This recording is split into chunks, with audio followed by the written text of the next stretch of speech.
Halo co-friends, pada soal ini kita diberikan ada 3 pertanyaan, yang mana untuk pertanyaan pertama kita akan menentukan nilai rata-rata dari data yang diberikan, lalu pertanyaan yang kedua kita akan menentukan median dari data yang diberikan, dan pertanyaan yang ketiga kita akan menentukan modus dari data yang diberikan. Nah, kalau kita lihat dari yang nomor 1, yang mana kita perhatikan datanya di sini semuanya dalam bentuk data tunggal, berarti untuk yang nomor 1 kita akan gunakan rumus dalam menentukan rata-rata untuk data tunggal. Umumnya rata-rata disimbolkan dengan X bar, yang rumusnya adalah jumlah seluruh nilai dibagi banyak nilai. Berarti kalau kita terapkan rumusnya ini, maka X barnya ini sama dengan jumlah seluruh nilainya kita jumlahkan 7 ditambah 8 ditambah 7 ditambah 8 ditambah 6 ditambah 7, kemudian ditambah 6 ditambah 9 dan ditambah 8. Lalu ini per banyak nilainya, kalau kita hitung banyak nilainya di sini ada 1, 2, 3, 4, 5, 6, 7, 8, 9, berarti dibagi dengan 9. Kita hitung hasil penjumlahannya adalah 66, berarti 66 dibagi 9, maka kita akan peroleh hasilnya ini sama dengan 7,3 kalau kita bulatkan menjadi satu angka di belakang koma. Jadi karena data yang di nomor 1 ini merupakan data ulangan harian matematika, maka dapat kita simpulkan rata-rata ulangan harian matematikanya adalah 7,3.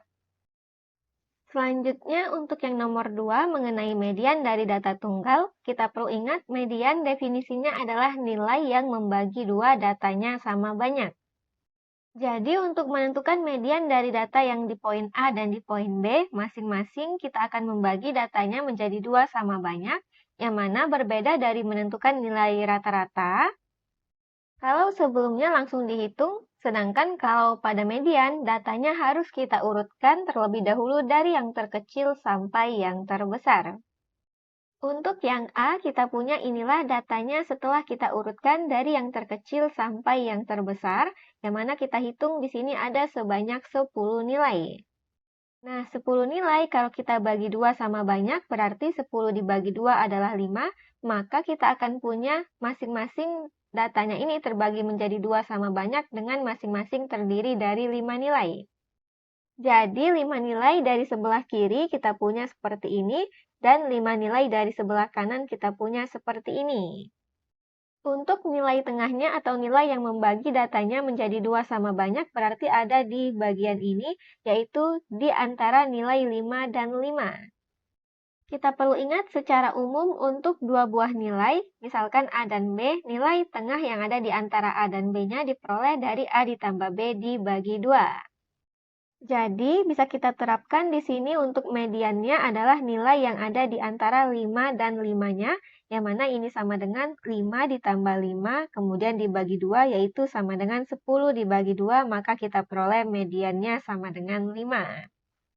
Lalu untuk yang B, kita urutkan juga datanya dari yang terkecil sampai yang terbesar, kemudian kita hitung ini sebanyak 9 nilai.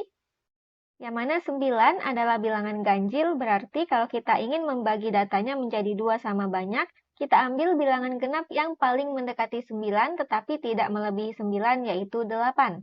Nah, 8 kita bagi 2 hasilnya adalah 4, maka kita bagi datanya menjadi 2 sama banyak yang masing-masing terdiri dari 4 nilai. 4 nilai dari sebelah kiri kita peroleh datanya seperti ini, dan dari sebelah kanan 4 nilainya seperti ini, sehingga nilai yang ada di tengah-tengahnya yang membagi datanya menjadi 2 sama banyak adalah 7. Jadi, dapat kita simpulkan untuk yang B, datanya langsung dapat kita peroleh mediannya yaitu sama dengan 7. Lalu yang ketiga terkait modus, kita perlu ingat definisinya adalah nilai yang paling sering muncul. Nah, agar memudahkan kita menentukan manakah nilai yang paling sering muncul, kita urutkan juga datanya dari yang terkecil sampai yang terbesar. Kita akan punya inilah datanya yang kalau kita urutkan dari yang terkecil sampai yang terbesar. Kalau kita lihat di sini 6 muncul 4 kali, 7 muncul 3 kali, 8 muncul 2 kali, dan 9 muncul 1 kali. Nah, yang paling sering muncul berarti yang banyak kemunculannya paling besar di sini di antara 4, 3, 2, dan 1 adalah 4. Bisa kita simpulkan artinya di sini modus dari data di nomor 3 adalah 6, sebab yang paling banyak kemunculannya yaitu sebanyak 4 kali. Demikian untuk soal ini dan sampai jumpa di soal berikutnya.